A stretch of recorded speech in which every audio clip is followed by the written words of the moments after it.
Assalamualaikum warahmatullahi wabarakatuh. Hari ini hari kedua gue di karantina di Kuala Lumpur.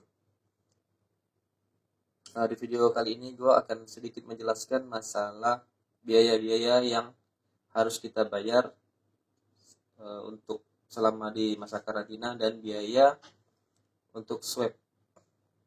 Karena ada kesimpang siuran berita dari beberapa media yang mengatakan bahwa biaya untuk foreigner yang akan masuk ke Malaysia kurang lebih 4.000 ke atas ringgit.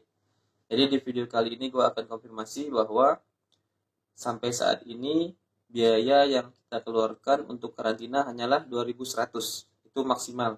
Ada juga beberapa hotel yang katanya hanya sekitar 1.800-an untuk 14 hari. Oke.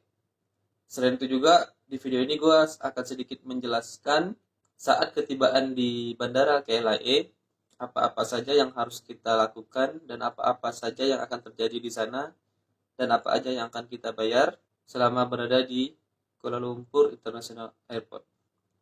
Sebelum kita mulai, buat teman-teman yang belum subscribe, jangan lupa subscribe. Siapa tahu video berikutnya bermanfaat untuk kalian, karena di video ini gue akan memberikan informasi mengenai Malaysia. Dan buat yang sudah subscribe, mudah-mudahan rezekinya semakin bertambah. Dan juga jangan lupa untuk di-share, siapa tahu ada saudara-saudara kalian, teman-teman kalian juga membutuhkan informasi ini. Oke, kita mulai saja. Bismillahirrahmanirrahim. Yang pertama, saat kedatangan di KLIA, kita akan diminta untuk menginstal aplikasi My Sejahtera. Jadi kalau kalian sudah bisa mendownload aplikasi tersebut sebelum berangkat dari tempat tinggal kalian, itu lebih baik lagi. Jadi ketika sampai di bandara, kalian tidak perlu lagi repot-repot untuk mendownload dan menginstal aplikasi My Sejahtera. Ini diperlukan untuk Kementerian Kesehatan Malaysia, untuk pendataan kita ya. Karena nanti di sana kita harus men-scan QR code dari aplikasi tersebut. Itu yang pertama. Informasi yang kedua, kalian ada menggunakan kartu debit ataupun cash, sebaiknya cash agar lebih mudah. Karena kemarin saya juga bayarnya cash untuk pembayaran swab. Sebelum kita swab, kita akan disuruh mengisi beberapa dokumen untuk swab. Nanti ikuti saja petunjuk dari petugas di sana. Tidak repot kok, sangat mudah sekali, dan para petugasnya itu sangat baik sekali melayani, sangat tenang sekali. Jadi kita pun tidak perlu terlalu bingung, jangan membingungkan diri ketika tiba di sana ya. Kalau ada yang membingungkan, cukup datangi petugas, tanya apa yang kita bingung, tanya apa yang kita perlukan, atau tanyakan kepada mereka prosedurnya seperti apa. Untuk kalian yang memerlukan SIM card, untuk kalian yang akan membeli SIM card, di kedatangan sebelum ke tempat pemeriksaan, kalian bisa membeli SIM card. Jadi dianya kalian sudah menyiapkan uang cash ringgit. Saya kemarin membeli SIM card Digi 50 ringgit paket untuk 1 bulan. Jadi kalian siapkan minimal uang 50 ringgit untuk membeli SIM card tersebut. Jadi ketika datang, kalian bisa menggunakan SIM card tersebut untuk menelpon saudara mungkin atau keluarga di kampung, agar mereka mendapatkan informasi, agar mereka tidak khawatir ketika kita tiba di Kuala Lumpur. Lalu informasi berikutnya, sesampainya di Bandara Internasional Kuala Lumpur, kita boleh menggunakan ATM. Itu kemarin yang saya lihat ada ATM CIMB dan Maybank. Tapi setelah kita melewati pemeriksaan swab dan sudah di ruang tunggu untuk bis, kita tidak bisa lagi kemana-mana, tidak bisa lagi ke ATM dan ke tempat lain sebagainya. Jadi sebelum kita melakukan pemeriksaan, jika memang kita tidak punya cukup uang, sebaiknya kita langsung ke ATM. Ada ATM di sekitar situ, kalau kalian tanya saja kepada petugas sebelum melakukan pemeriksaan. Karena setelah melakukan pemeriksaan, kita tidak akan diperbolehkan kemanapun. Dan setelah kita melakukan pemeriksaan swab, kita disuruh mengisi form yang berkaitan dengan swab. Sudah selesai, kita akan disuruh ke imigrasi. Untuk warga Indonesia, kita akan disuruh masuk ke ruangan khusus kantor mereka. Saya juga kurang paham mengapa. Mungkin karena Indonesia masih kawasan red zone. Karena kemarin kita ada sekitar orang 5 yang dari Jakarta, menggunakan pesawat Malindo Air, ketika akan pemeriksaan paspor, kita disuruh masuk ke ruangan tersendiri, berbeda dengan penumpang lain yang dari negara lain. Di pemeriksaan imigrasi dan paspor, yaitu imigrasi, agak sedikit lama menunggu karena di sana antri juga, mereka memeriksa beberapa dokumen, mungkin ketika kita terakhir keluar atau masuk, atau memeriksa visa yang kita miliki. Setelah lewat imigrasi, kita akan diarahkan ke ruang tunggu. Nah, setelah di imigrasi, setelah selesai pemeriksaan imigrasi, kita akan dikasih snack. Ya, ada snack, dikasih kue dan minuman, hanya snack. Jadi kalau kita lapar, kita bisa makan kue. Kalau kalian datangnya siang, dipastikan kalian sebaiknya makan siang dulu, karena di sana hanya dikasih kue, satu buah kue dan minuman. Ada minuman, kalau nggak salah minumannya minuman jus. Saya kemarin tiba di Kuala Lumpurnya sekitar jam 4.30, setengah 5 sore, dan untungnya saya siang sudah makan di Jakarta, jadi nyampe di sana belum terlalu berasa lapar. Hanya saja laparnya ketika dalam perjalanan menuju ke hotel. Oke, setelah kita selesai tadi di imigrasi, setelah itu kita tinggal menunggu untuk masuk ke bis. Seperti yang sudah saya jelaskan di video sebelumnya juga, perjalanan saya dari mulai persiapan sampai ke tempat karantina. Menunggu antrian bis sedikit agak lama, karena kita akan digabung dengan penumpang yang lain. Mereka akan menunggu sekitar 20-25 penumpang sudah siap berkumpul, baru kita akan digiring menuju ke bis, ke tempat bis. Ketika di tempat bis ini, kita antrian bis ini, semua barang-barang harus disterilisasi terlebih dahulu, akan disemprot dengan sanitizer. Ini hanya sebentar saja menunggunya kalau kita sudah di depan bis.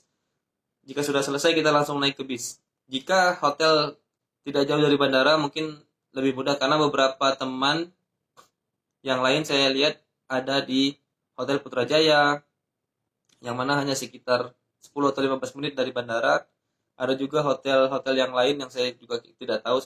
Dan kebetulan saya dapatnya di hotel yang di pusat kota Kuala Lumpur, tidak jauh dari KLCC. Nah, setelah sampai di hotel, tempat karantinanya, kita harus antri lagi untuk check-in. Juga saya sudah jelaskan videonya, sudah saya kasih lihat videonya di video sebelumnya, kalian bisa lihat. Di situ kita harus membayar 2.100 ya, tidak ada sampai 4.000 lebih.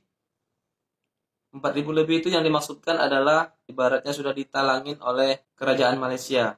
Jadi berita mengenai untuk orang luar negara Malaysia untuk membayar 4.100 ringgit itu hoax. Yang benar masih 2.100 ringgit. Setibanya di hotel, jika check-in berhasil, jangan lupa ambil makanan.